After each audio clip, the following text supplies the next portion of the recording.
రాష్ట్ర అధ్యక్షులు లక్ష్మయ్య గారికి, వేదికను అలంకరించిన ఇంతకుముందు మాట్లాడిన పెద్దలందరికీ కూడా పేరు పేరున నమస్కారాలు తెలియజేస్తున్నాం.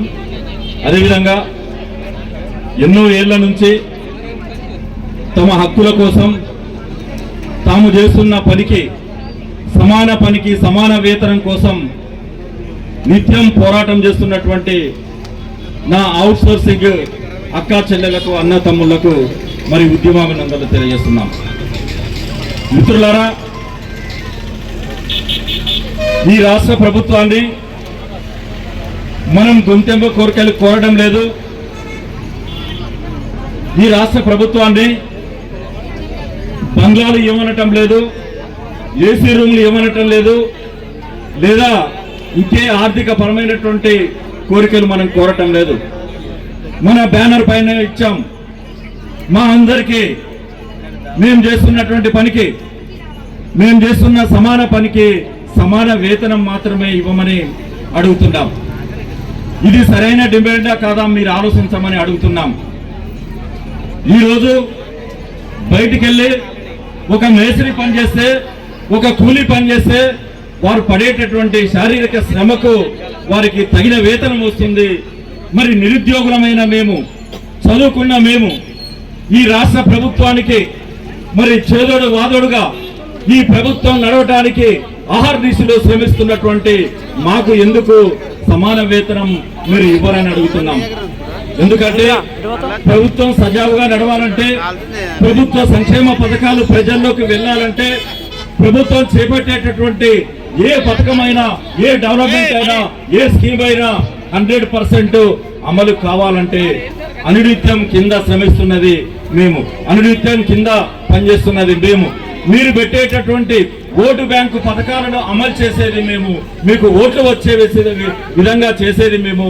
మరి అలాంటప్పుడు మా శ్రమకు మీరు సమాన వేతనం ఎందుకు ఇవ్వరని మాత్రమే మనం ప్రశ్నిస్తున్నాం. అందుకోసమే మనం ఈరోజు ఖచ్చితంగా డిమాండ్ చేయాల్సిన అవసరం ఉన్నది. ఈ రాష్ట్ర ప్రభుత్వం లక్షలాది మందిగా ఉన్నటువంటి అవుట్ సోర్సింగ్ ఉద్యోగస్తులకు సమాన వేతనాన్ని వెంటనే ఇవ్వాలని తెలంగాణ జనసమితి నుంచి మేము ప్రధానంగా డిమాండ్ చేస్తున్నాం. అదేవిధంగా మరి ఏజెన్సీల వ్యవస్థను ఎందుకు రద్దు చేయలేకపోతున్నారు? ఎన్నికలకు ముందు మేనిఫెస్టోలో ప్రకటించారు, ఎన్నికలకు ముందు హామీలు ఇచ్చారు. మన పక్క రాష్ట్రమైనటువంటి ఆంధ్రప్రదేశ్లో అమలైనటువంటి ఏజెన్సీల రద్దును ఈ తెలంగాణలో కూడా కొనసాగిస్తామని మనకు హామీలు ఇచ్చారు. మనం ఒకటే డిమాండ్ చేస్తున్నాం, రేవంత్ రెడ్డి గారి సర్కార్ని, రాష్ట్ర ప్రభుత్వాన్ని ఏజెన్సీ రద్దు ద్వారా మీ మీద ఒక్క రూపాయి కూడా అదనపు భారం పడదు. రాష్ట్ర ఆర్థిక వ్యవస్థకు లేదా ఆర్థిక శాఖ మంత్రి బట్టి విక్రమార్క గారికి ఒక్క రూపాయి కూడా ఖర్చు కాదు. అలాంటప్పుడు మీరు ఎందుకు ఏజెన్సీలను రద్దు చేయలేకపోతున్నారని మనం ఈ సభావేదిక ద్వారా మనం రాష్ట్ర ప్రభుత్వాన్ని అడుగుదాం. ఇందులో ఉన్న మొదలు ఏంటి ఒకసారి మీరు ఆలోచించండి. ఏజెన్సీలు రద్దు చేయకపోవడానికి గల బలమైన కారణం ఏముందనేది మీరు అధ్యయనం చేయండి. ఈ ప్రభుత్వం ఒకసారి దాని మీద ఒక కమిటీ వేసి మనం ఎందుకు ఏజెన్సీలను రద్దు చేయలేకపోతున్నామో ఆలోచించమని నేను తెలంగాణ జనసమితి నుంచి డిమాండ్ చేస్తున్నా.